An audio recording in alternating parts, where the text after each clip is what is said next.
And while we do that, we want you to do a quick exercise.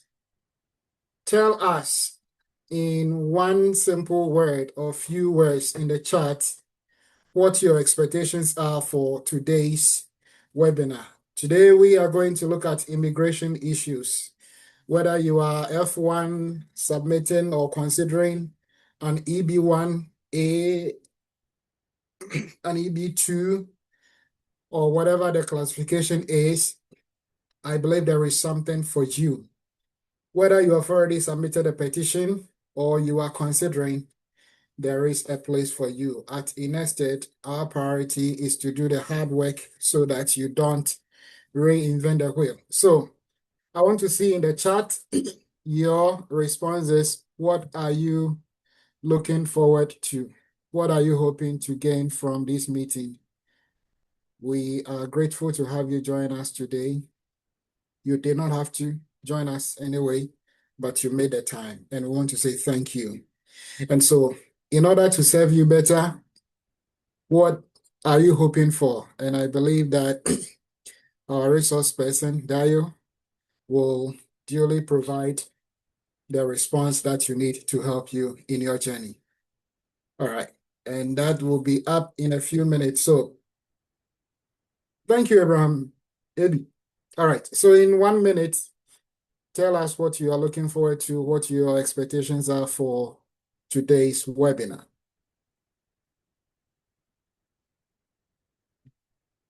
All right. So we have one. Felix, what are your expectations? What are you hoping for? I'm calling by who I see first. So everybody in the chat, be ready. You could be the next person. You know, I had always thought this event was last week Saturday. I was so ready. I was so glued to my seat, only to realize it was a week after. So it should tell you how desperate and ready I am to listen to more of these issues. I've also had people asking me questions on immigration, and I've asked them to join to come listen from the organic person himself, you know. So Right, I'm hoping to also learn something to share. right. Thank you, Jonathan. Jonathan wants to learn about NRW. So NRW seems to be the topic for the day. All right.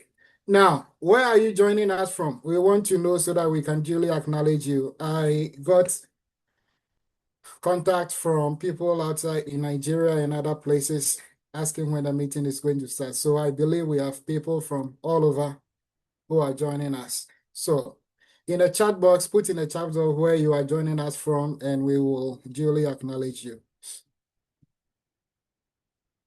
And right after that, we will introduce our speaker.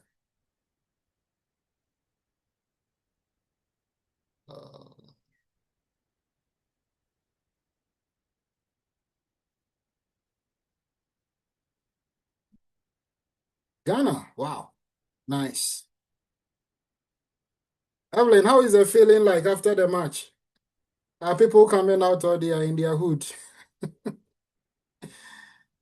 Uh, awesome, awesome, awesome.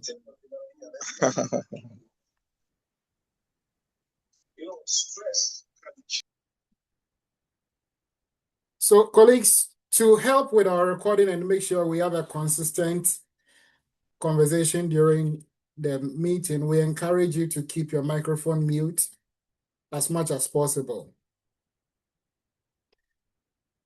All right.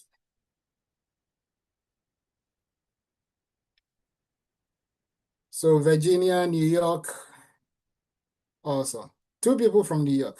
Nice one. And we have our own people from Greensboro and Charlotte. Nice. Felix, we know you already, so you are non-scoring.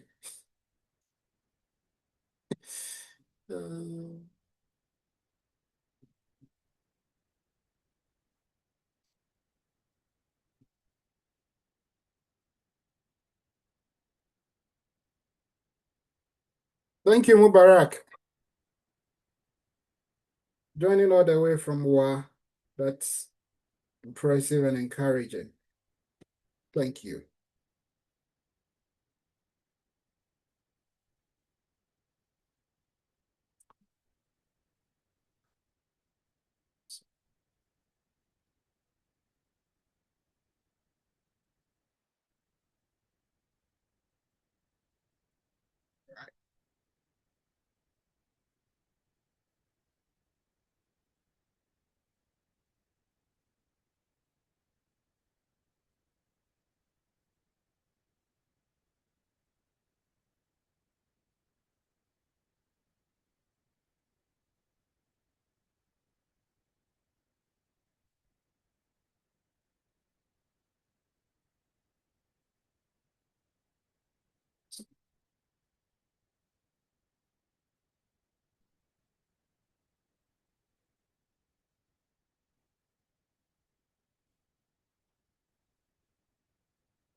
All right, so in a few minutes, we will end the introductions and then we will introduce our speaker.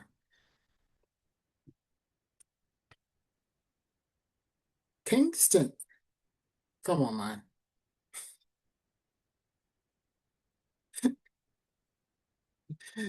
We know you. All right.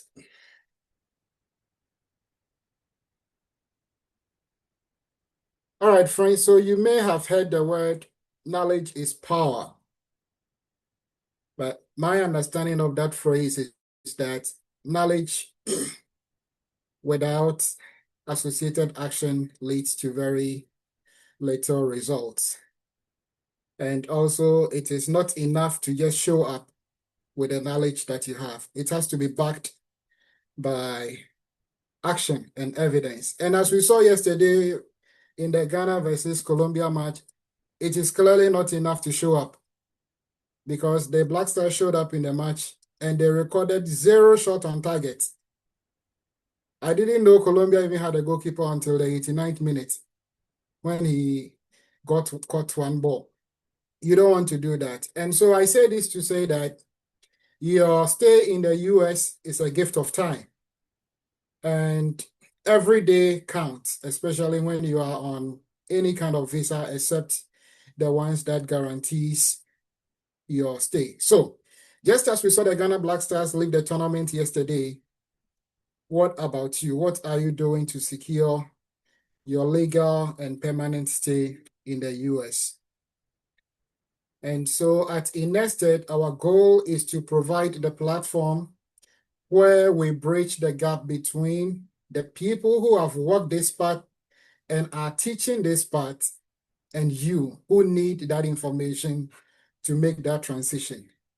And today's webinar is a continuation of our commitment to supporting our colleagues, our brothers and sisters in the US who are working hard to provide for themselves and their families in a meaningful way.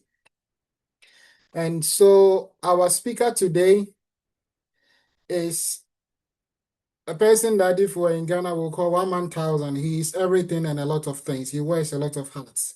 But first, he is Nigerian by birth and Ghanaian by association. So just the fact that Ghana played yesterday, you know that he is very happy. But we will know from his presentation whether he is for us or he's against us. But we've brought him to share his knowledge and wisdom and experiences with us so that you will take this information to build your own journey. He's an engineer by profession and an entrepreneur. He, as an entrepreneur, he owns Vamerix and Straight Green Card LLC. And just by the name of his company, Straight Green Card, you know that when you get in touch with him, he will support you in a meaningful way that will lead to your permanent stay in the US.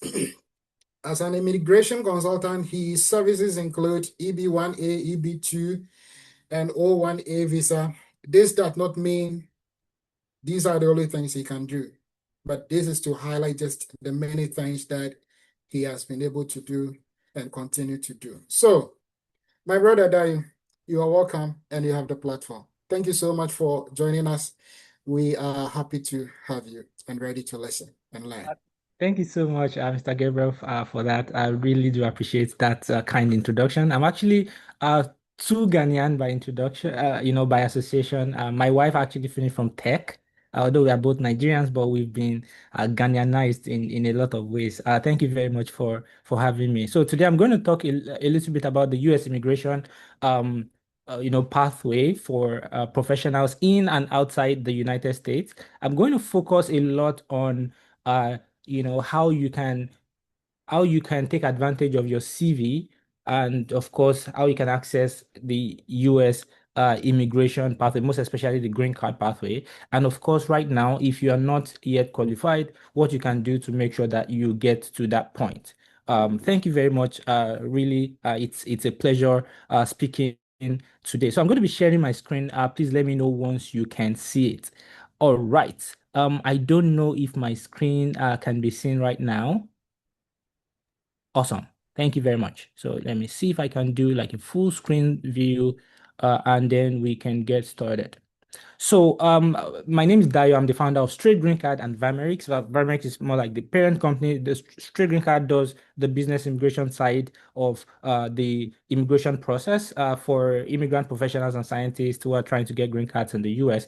Under Vamerix, we also have another brand called Status Granted. That's for like people trying to do asylum, detention, and all of that. But really, for this process, Straight Green Card would be the right company to talk about that. So, we are basically specialized in immigration petition writing for employment-based visa applications, although we have expanded way beyond that. But our goal remains the same, which is to democratize the US immigration pathway for scientists and other professionals that are trying to basically navigate this immigration process, which is increasingly becoming pretty interesting. So over the next, what I believe would be an hour plus, I would get you familiar with the national interest waiver, and then of course we'll talk to you about some of the technicalities and so on and so forth. But not just that, we are very unique in the sense that when we discuss this process, we literally open our books to show you exactly what we do. Our goal is to help people and help people navigate the process whether or not they are our clients. So we don't just help with the process, we also show you how to do it in case you want to do it. So you can also learn more on www.straightgreencard.com. So without further ado, I will just focus on what exactly the national interest waiver is, because I'm going to talk a lot about the national interest waiver. I might talk a little bit about other pathways to getting a green card, of course, most especially during the question and answer session. So if you do have any questions, please feel free to drop them, and we will try as much as possible to respond to those. So what exactly is the national interest waiver? Okay, I'm going to give a simple definition, and then I will tell you a little bit more about that. So the national interest waiver is a green card pathway that allows you to get a green card if you are working in an area that is of interest to the US government, right? By the way, none of this is legal advice. If you want more specialized legal advice, definitely reach out to us via evaluate.straightgreencard.com. Anyway, so without further ado, the national interest waiver allows you to get a green card if you're working in an area that is of interest to the US government. So I'm going to explain to you exactly why that's the case. So generally, if you want to get a green card in the US, so a green card is essentially the US permanent residency. And if you want to get it in the US, you need to either get it on Tinder, get married to an American, and your American spouse will sponsor you. You can also get it through employer sponsorship.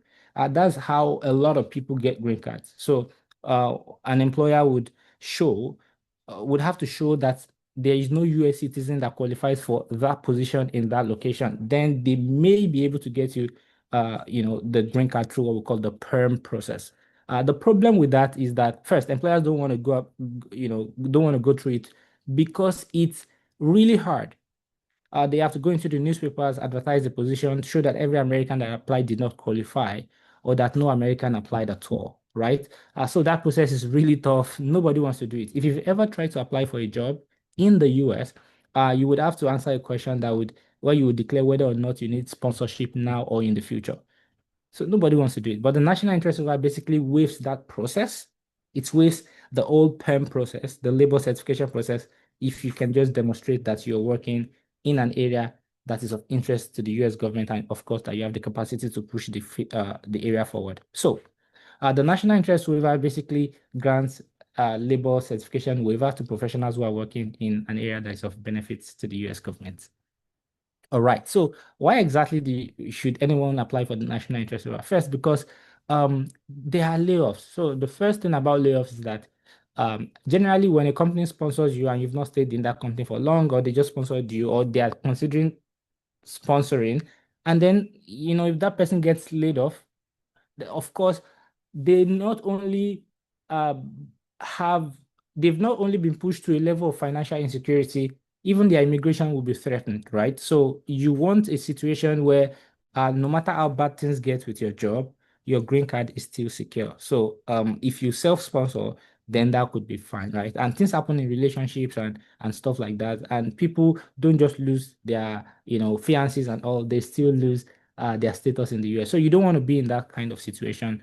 You want to be able to take control of your immigration pathway. So first, employers can lay people off, and second, um, that sometimes it makes them ineligible to apply temporarily for perm. So really, you want to make sure that you take advantage or take control of your immigration destiny, right? And that's why you should apply for the national interest waiver. So who is eligible for the national interest waiver? Basically, the EB2 NIW, as it's called, has two components. First, you have to show that you are eligible as an EB2 professional, right? And that you are requesting for a national interest waiver. So generally, you do need to show that you have an advanced degree or that you're a person of exceptional ability. So most people go through the advanced degree pathway. I'm going to explain that, and I'm also going to, define who a person of exceptional ability is.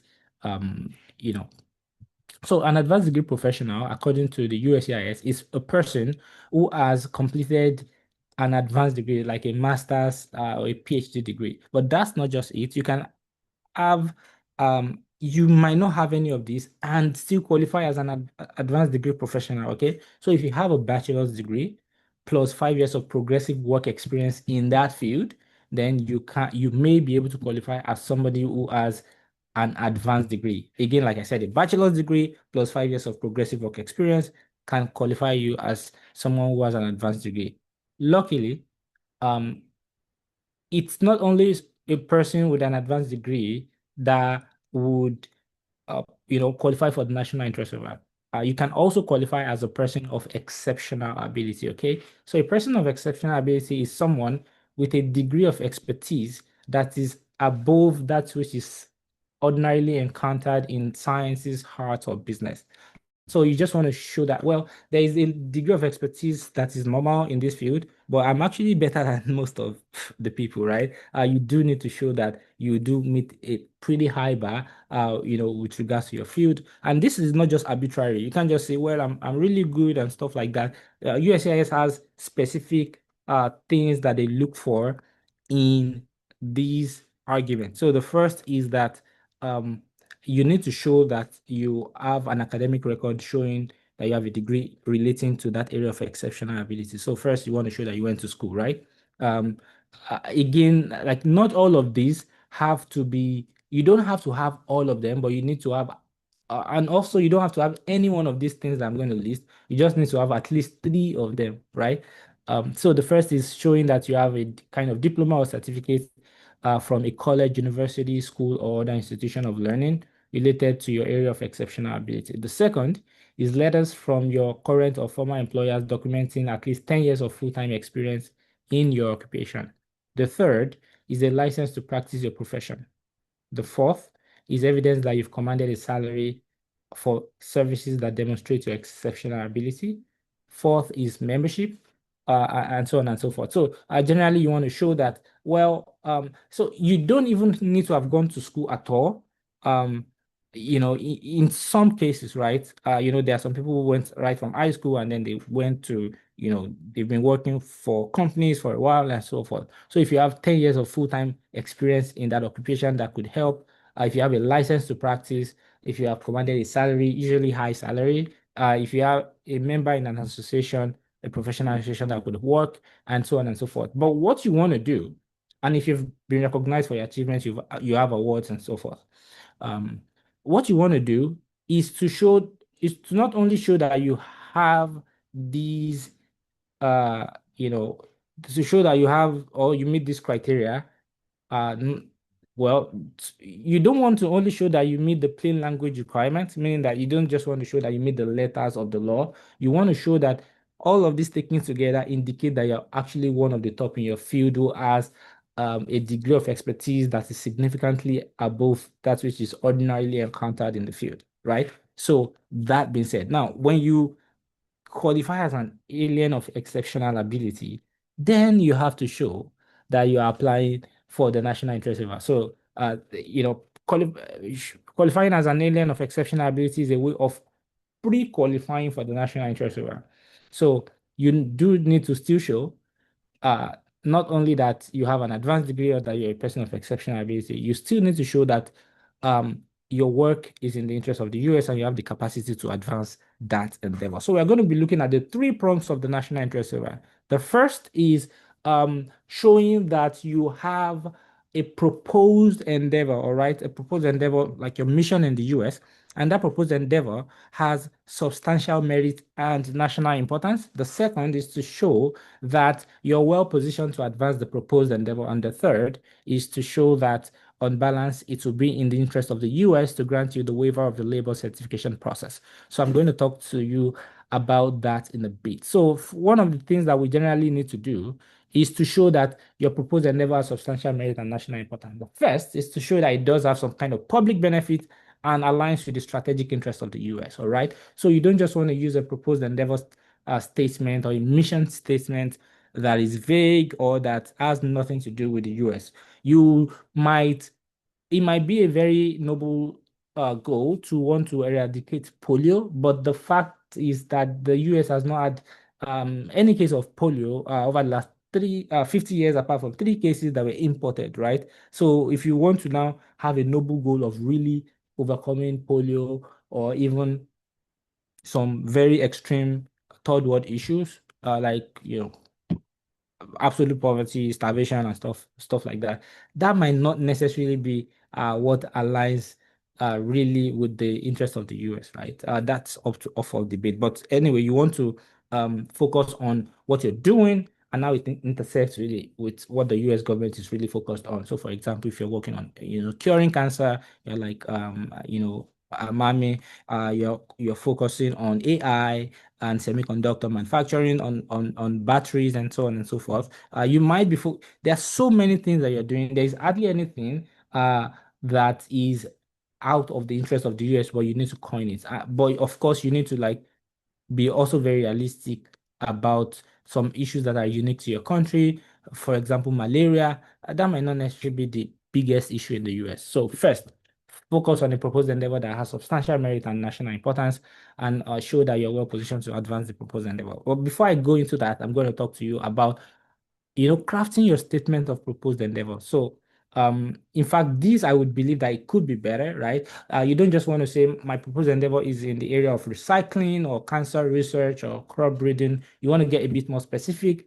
You want to talk about, how you're developing, novel recycling processes for rare earth metals. You can actually get more specific into like the processes that you're doing and of course the kinds of things that you're trying to achieve. You can be very precise, right? So it helps a lot. So once you do that, once you're specific, you also want to make sure that it aligns with your experience. You can't just look at your friend and see that, well, this person has been approved. This was what they told the US government or the USCIS when applying, and maybe I will do the same. No, you want to make sure that it does align with your experience, right? So that you do have the credibility. Because at the end of the day, you don't just want to show that your proposed endeavor is of substantial merit and national importance. You also have to show that you're well positioned to advance the proposed endeavor, right? So it does need to align with your profile. Now, again, you need to clearly define your endeavor. You have to be specific, like I said. So I'm going to talk a little bit about being well positioned to first. One of the things that we do is to look at like US government sources where the government has invested a lot of money and how exactly the government is supporting your specific proposed endeavor. We look at the critical emerging technologies list. To show that, sorry, I'm speaking so fast. If you think I'm speaking so fast, just let me know. I'm trying to cover a lot in a very short period of time. The critical emerging technologies list to really show that the US government is really, really focused on these areas and so on and so forth. But beyond that, you don't just want to show that your work is important. You also want to show that you have the capacity to push the frontier of that field forward, right? So the second thing that you want to do is to show that you're well positioned to advance the proposed level. So generally, there are two things that I think of and that I would like you to think of. The first is show competence. Okay, so if you're working in an area, you want to show that you've had the required education, training, and work experience in that area. Okay, you want to show competence. The second is to show impact. And that's hard. It's harder than you think. So most especially when it comes to the national interest waiver, you need to show that your work, that you are able to push the frontier of the field forward, that your work impacts people who are other than your employers and your clients. You need to show that your work can go beyond the four walls of your day-to-day. So what do I mean? If you are a doctor and what you do, what a doctor does is noble. If what you do is, treat patients alone and treat your own patients and that's it, that might have substantial merit and might not really have national importance, right? If you're a teacher, a school teacher, and what you do is basically let me see. Please let me know when my time is up. Anyway, so if you're a school teacher and what you do is basically just teach students and prepare our leaders of tomorrow, to thrive. Um, you that might be of substantial merit, but might not have national importance. All right. So you want to be thinking field wide. How can you impact people in the field? How can you make sure that your work has some kind of impact? Or how can you show that your work has some kind of impact? You want to show your contributions to the field, maybe in terms of research, conference presentations, publications, and so on and so forth. Because let's say that you publish a paper right now. Once you publish a paper, the impact of your paper is not just limited to the school that you're going to. It's going to be picked up by somebody, even if it's not an open access journal, right? Even if it's not in an open access journal, it's going to be picked up by somebody who can also further develop their work because they've read yours, right? So one thing that you want to do is to show how you're contributing to push the frontier of the field forward, how you're moving the collective commonwealth of that field, right? And how you're contributing to open source projects and so on and so forth. So those are really, really important. You also need to show your plans for advancement of the in the field. So it could be some kind of career progression and how you intend to continue to further your work in the US. You have to be specific about that, right? You can't just make a grand statement without really focusing on how exactly you want to advance that proposed endeavor. All right. So that's pretty much it. And of course, you want to show your skills. Like I said, you want to show publications, how you've judged the work of others, how you've attended and presented at conferences. You want to show competence through your awards. You want to show your plans for advancement. And another thing is, recommendation letters help a lot.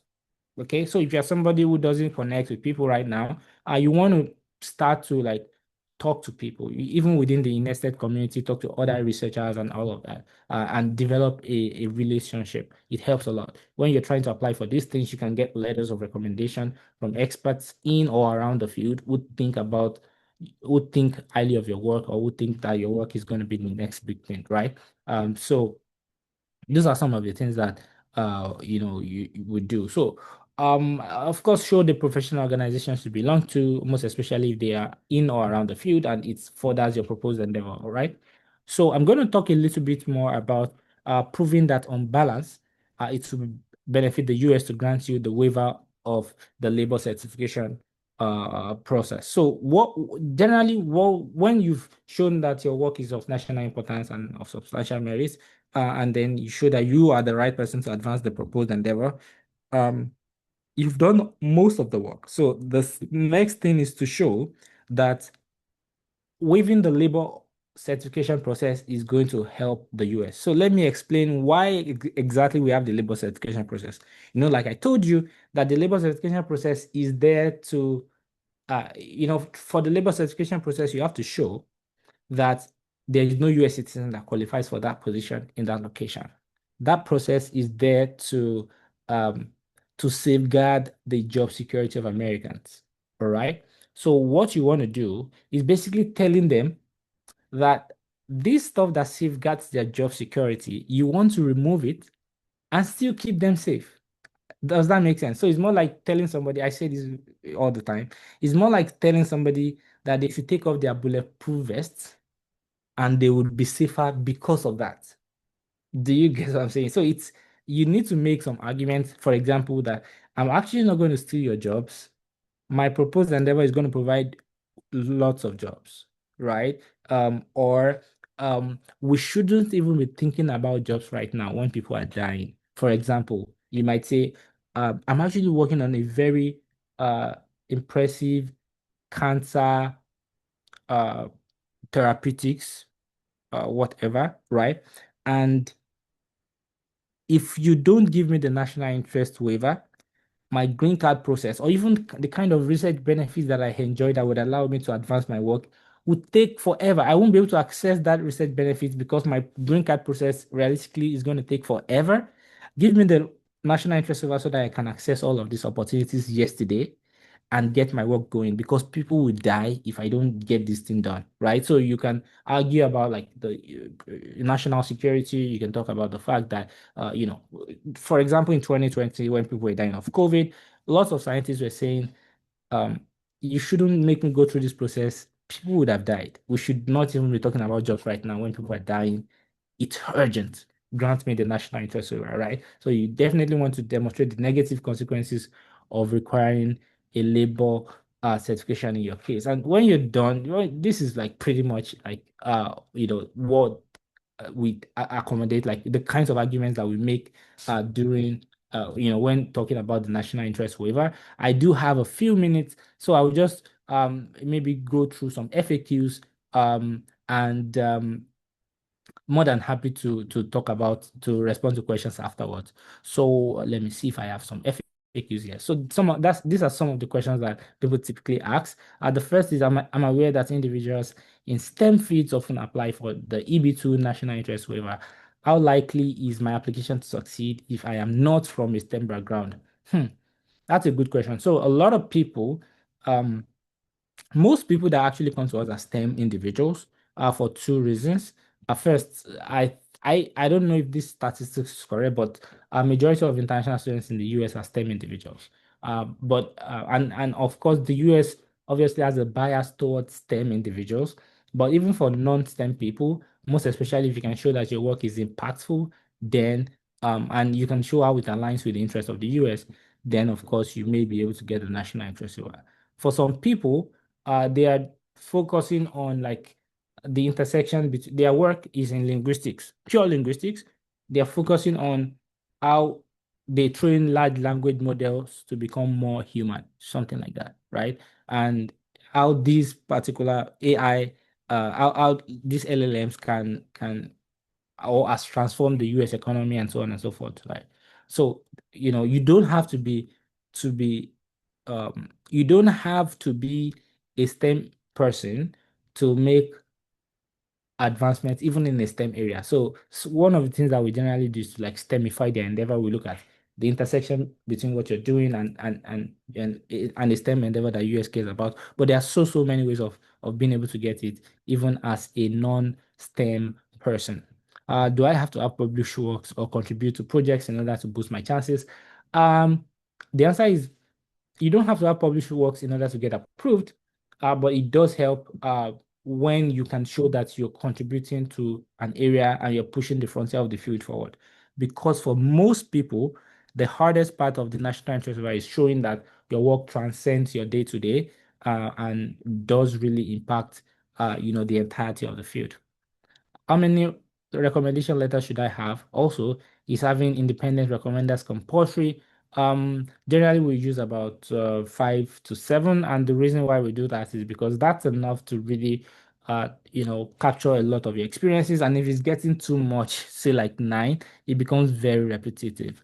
Um, is having having independent recommenders compulsory? No, not compulsory, but it helps a lot. So if you can, please get it. And an independent recommender is somebody who doesn't have a direct relationship with you in your field. So your advisor, right, is an independent recommender. But let's say like someone that you met during a conference or something, that kind of person is not. Your advisor is not an independent recommender, but someone that you meet at the conference is definitely going to be an independent recommender. All right, so I'm actually going to go into the comment section or the chat box to talk about or to respond to the questions. Please keep your questions coming. How much does the application cost? Generally, the form fee, that's the government fee, is um, $1,015. So that's 300 plus $715. So both is $1,015. The service charge costs a few $1,000s. We are going to give discounts. We're thinking of revising the discounts to upgrade it a little bit. But right now we do have a 6% discount for anyone with these, anyone from this webinar. And definitely let us know. But the application fee itself costs $1,015, and the premium processing fees cost $2,965 dollars. Can I petition for both EB1 and EB2? Absolutely. I don't think we have enough time, but I will try within the time that I have to show you exactly how we write the national interest waiver.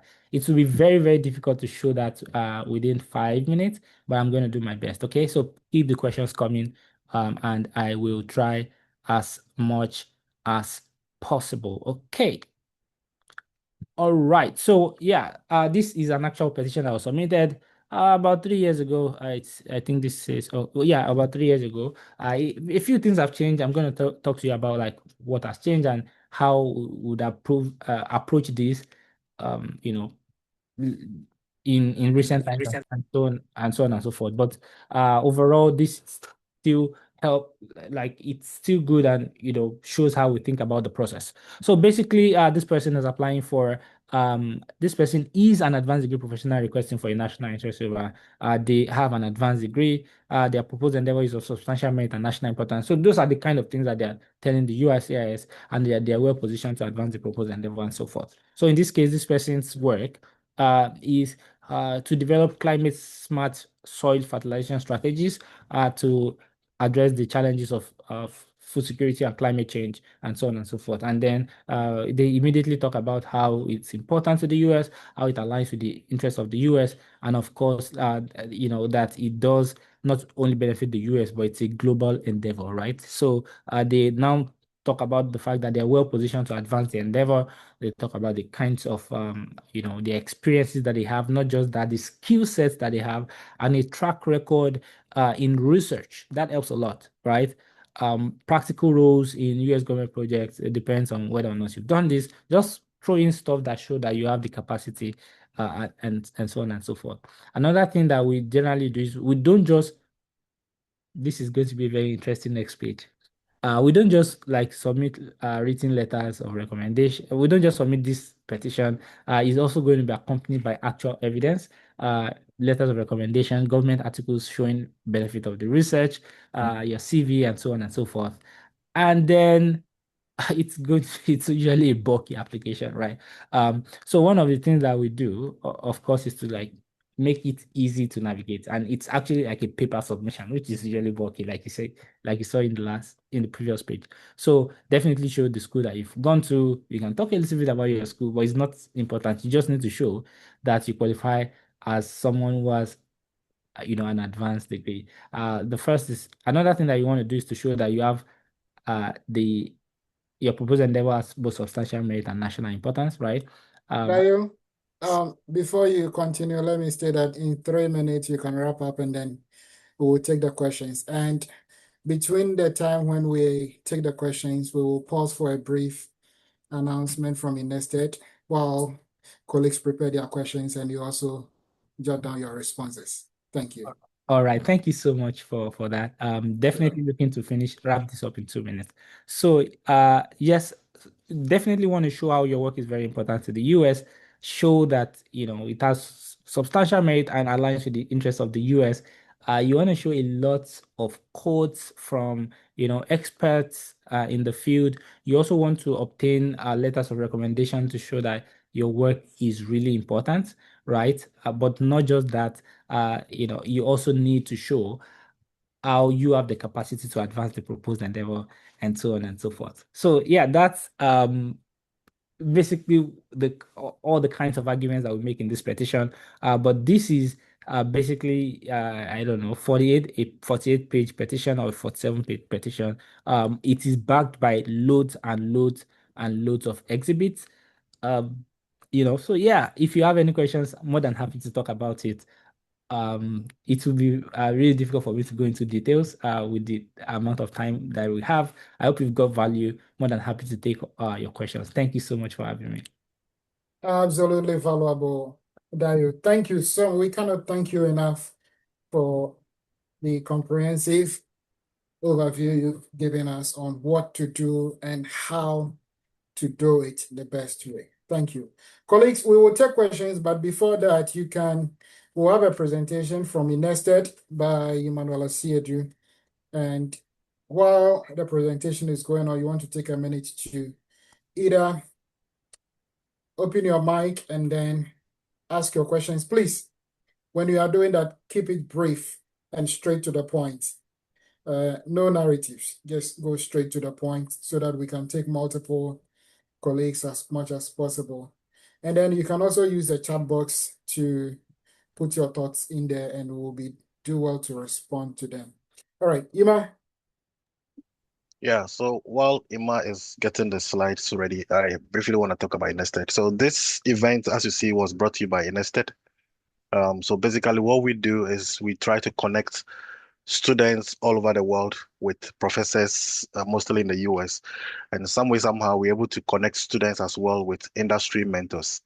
And so whilst in school, we realized that you still need some, development. You need to grow professionally. So the reason for doing this mentorship is to help people gain um, insights from people who are already established. So they come in here, share their stories so that you and I can pick one or two from it and then move forward with it, right? So INESTED has this mastermind series, which comes your way every 2 weeks and it's held on Saturdays, same time. The time doesn't change, same time. If you're in Ghana, whatever time you join us is the same every 2 weeks.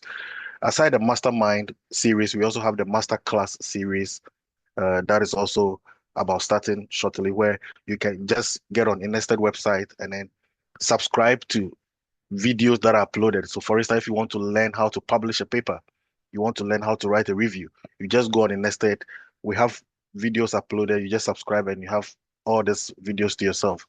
And then you can start practicing working on your own review paper publication. Aside that, we also have, am I missing anything INESTED? Yeah, that's what we do. But you can also get on the INESTED website and collaborate with people because we have people from different backgrounds. So we have people with chemistry background, people with history background, people with finances. So just get on INESTED platform. You can register using www.inested.com and then you find over 1,000 people there.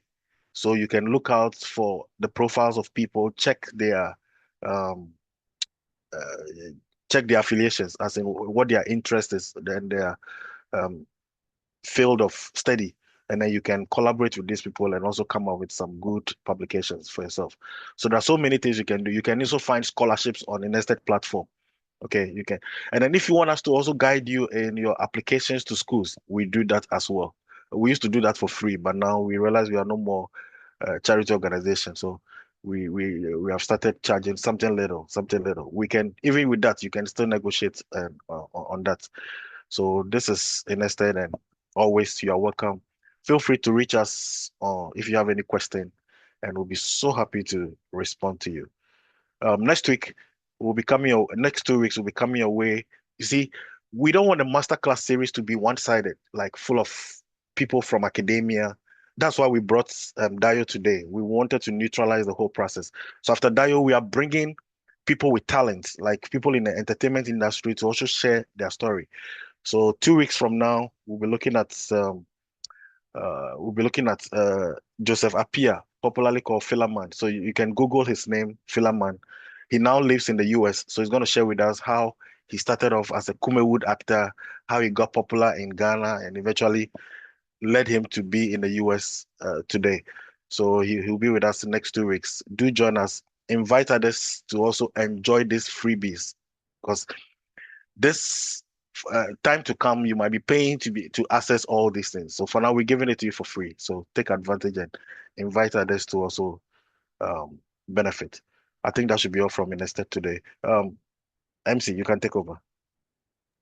Thank you very much, Felix. And we are continuing. So, Dayo, we have a couple of questions in the chat. If you want to use the microphone, please raise your hand and we will call you. A few questions that if you can share some of your success stories from your company, Straight Green Card, and then also whether you assist with gaining student visa. People also want to understand your service charges. Can we afford you? That is the question that people are asking. All right, so you can respond to these ones and then I'll go through the charges again. All right. Thank you very much. So I'm going to take it from the first one, the success stories. Okay, at this point, we've worked with over 500 people, but I would just talk to you about maybe the interesting ones, the ones that come to mind. And yeah, so where do I start from? Well, we've worked with people. Generally, I'm only going to talk about the interesting ones, by the way. Generally, a lot of people believe that you only get the national interest waiver if you have if you have a master's degree. Some even know that you can get a national interest waiver with um, bachelor's plus 5 years of progressive work experience in the field. But not everyone knows that you may not have a master's degree or undergrad plus 5 years of progressive work experience and still get the national interest waiver. So I'm going to tell you maybe a couple of them. First is a lady who was in um she was in our, I think, our first or second year. Of course, not going to get the department was not going to give a master's degree, and of course the PhD was not going to be in a few years. We were able to do that by arguing for by arguing that she was an area of extraordinary ability, sorry, exceptional ability, and then you know she had a couple papers at the time, I believe, a few citations. So one of the things that a lot of people should do, or that a lot of people would do that helps them in this case is it's good to have citations, it's good to have a lot of papers, but when something is not the best about you, you don't have to show it in your application. You get the national interest waiver is not a form, like your petition is not a form where you have to specifically state something. So, for example, let's say that you have just two citations. You don't have to mention citation at all in your application. So, yes, in this particular case, her profile was not really strong, and she did, and of course, was also pretty young in the field, and she got approved without an RFE.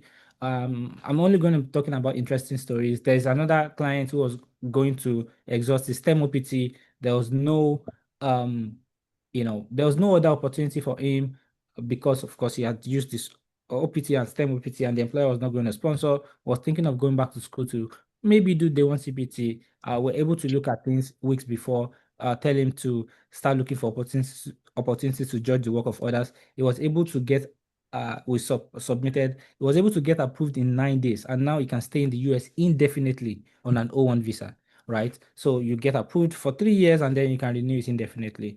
So these are very interesting success stories. There are so many of them, but let me try to see if I have another edge case.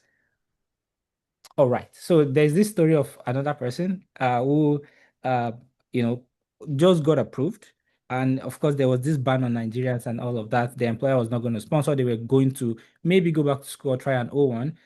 But even during the ban, we put in the I-485 after they got approved for their NIW. They were approved in 2 months. I put that on Reddit, it blew up. But yes, we do have lots and lots of success stories of people who have lots of publications, or people who don't have any publications, on people who have lots of citations, on people who don't have any citations. But the idea is to look at the angle that in which you want to show, and you do need to show your uniqueness. You don't have to say, well, because this person has lots of citations, and in their petition they spoke about how they've published 100 papers and have 1,500 citations, and I have published 5 papers, I have 2 citations. I'm also going to do the exact same format. No, the EB2 NIW petitioning should not be a cookie cutter strategy. It has to be, you have to do it in a way that helps you, in a way that works with you. or in a way that works for your profile, not necessarily copy another person's profile and all of that, or another person's structuring. So the idea is put your best foot forward, and that's exactly how we do it.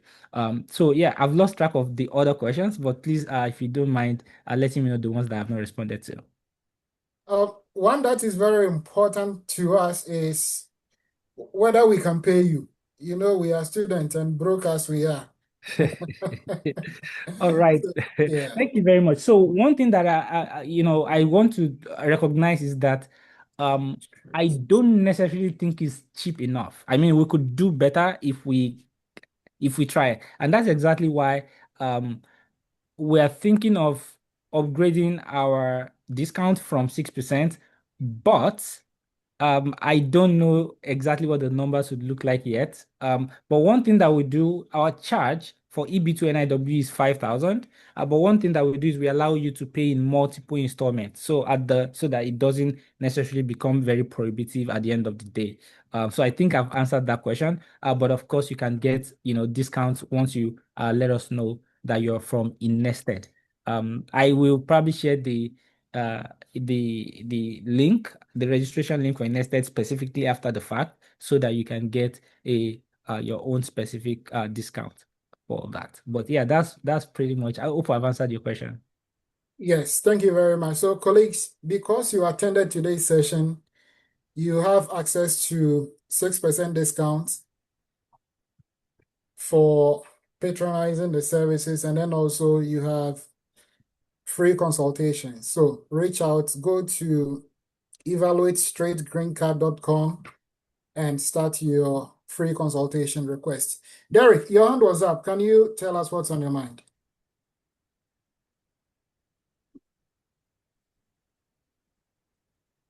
Derek, sorry, your hand was tired, but we still want to hear from you.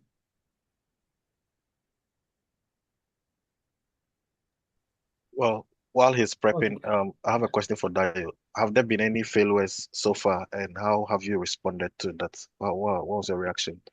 All right, thank you very much for that. So there are two things. When it comes to failures in the national interest waiver or the immigration process, there are two kinds, and one is now becoming even more common than before. The first is called an RFE.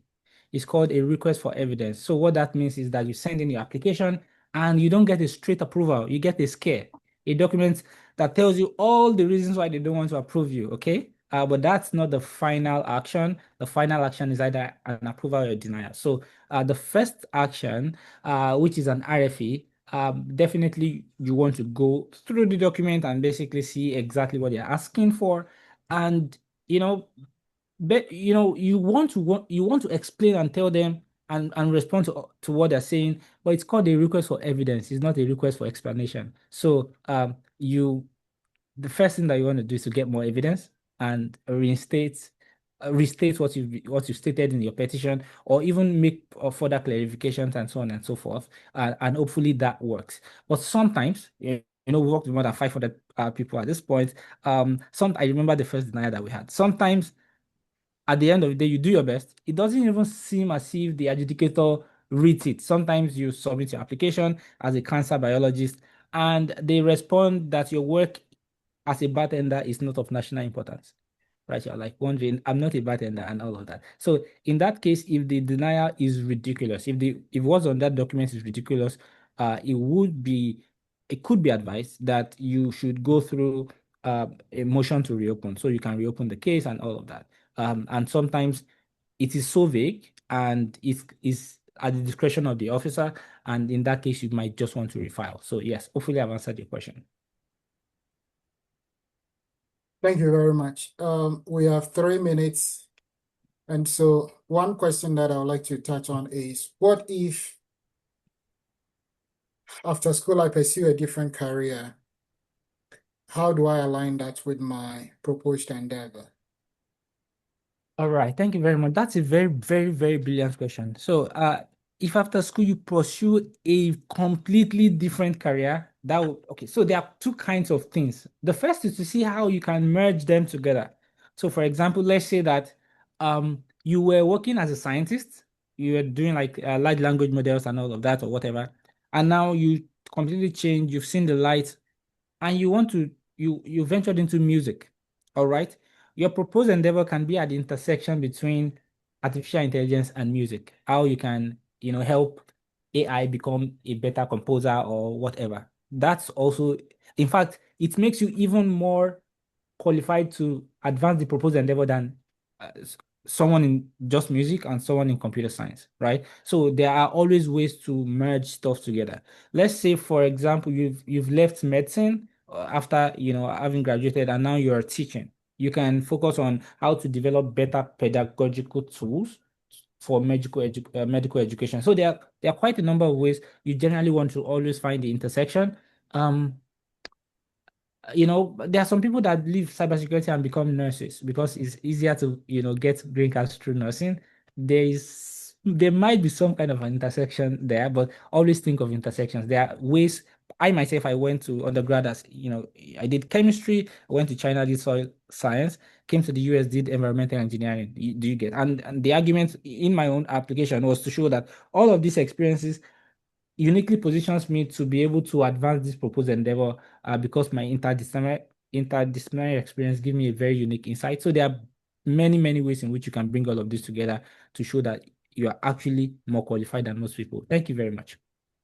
Thank you, Dayo. As we wrap up, we want to announce that we are going to process today's recording, and the previous recordings are available on our website. Go to INESTED.com, find a community page, and then you will have access to all the previous recordings there for you.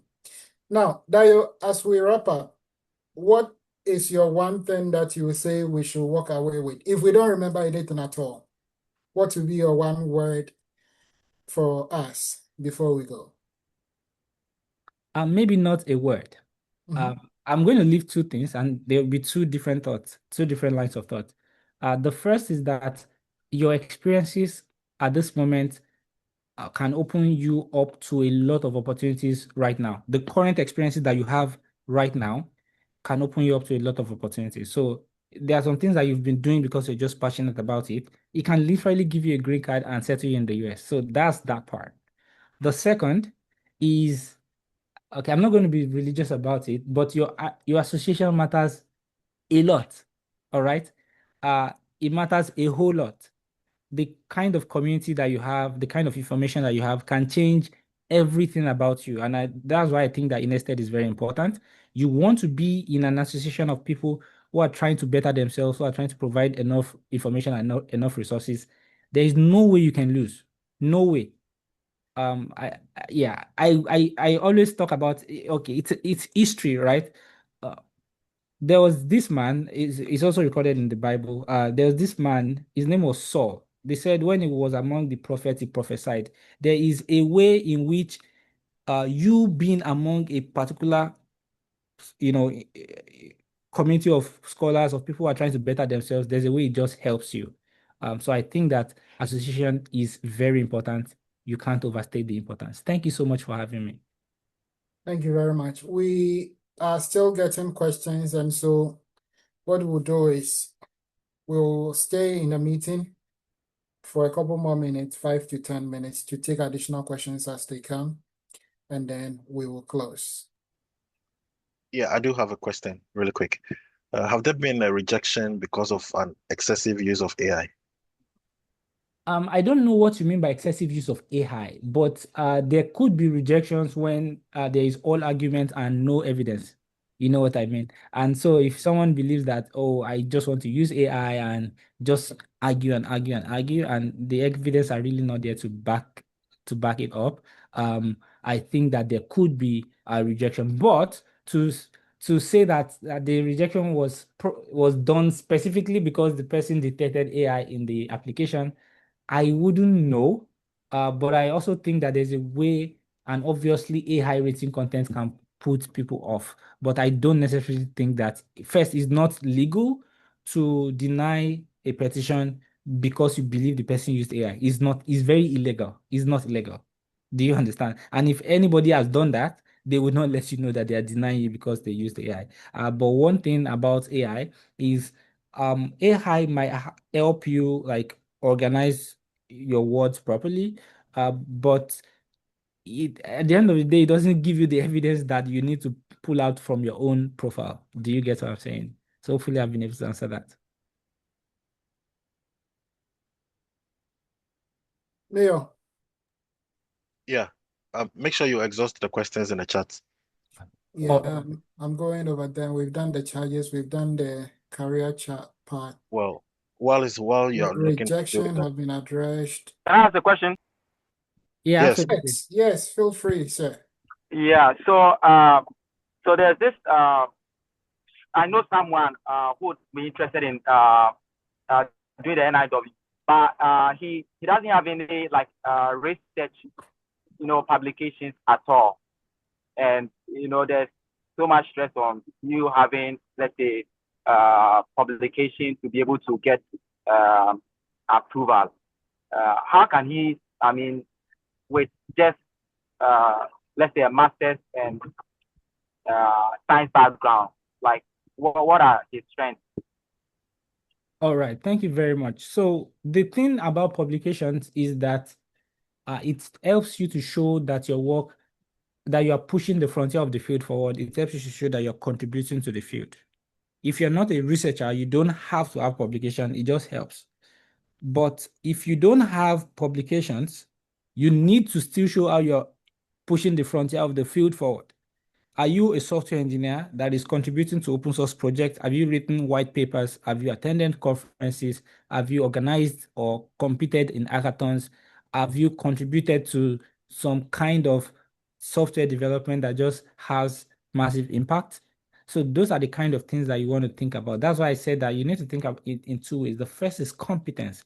The second is impact. How are you able to make impact? So if we can show proof that the person is able to make impact beyond what they are doing with their employer or their client, then it helps.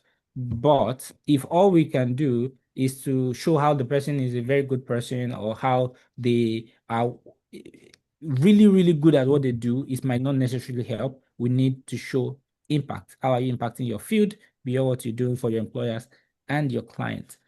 There are ways to do that, like I mentioned, contribution to open source projects. Show you can even show it on your GitHub, white papers, and so on and so forth. Thank you so much. Hopefully, I've answered that. One more question. What are your thoughts on petitions without recommendation letters? I think that you should do everything necessary to get recommendation letters. They are not that hard to get. But yes, you can get approved without recommendation letters. They are just the lowest hanging fruit. If you want to publish more papers, that takes months. If you want to, get your profile developed, that takes months. But just talking to somebody or talking to 10 people and having 9 people reject you is completely fine, right?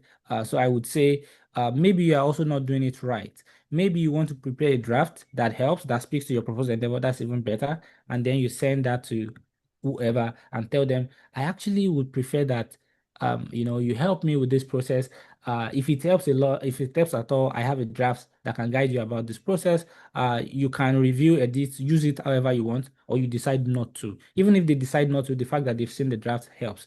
But if you're just asking people for recommendation letters, you're not making the work easy for them, then I mean, it's hard to get. But I hope that you use that strategy. Hopefully, it helps you in the future. Derek, Yeah. we are happy to have you back. One thing that I'll add to that, what you said is time. You need to reach out to people for recommendation letters early, not when you are ready to submit, because people also have lives. And so you want to be proactive and intentional about reaching out. All right, Derek, welcome back. Sorry, I was having network issues. So I wanted to ask if the premium question I put in the chat has been addressed. I was asking if, for instance, with this administration, what's currently going on, because there's lots of RFE issuance going on. Is it advisable if, let's say, you put in your application last year, is it advisable to go put in the premium processing application, or is advisable to wait? And then my second question is to INESTED. I'd like to know if you have someone, I have someone who wants to do grad school in the US, and she's looking at the monitoring and route.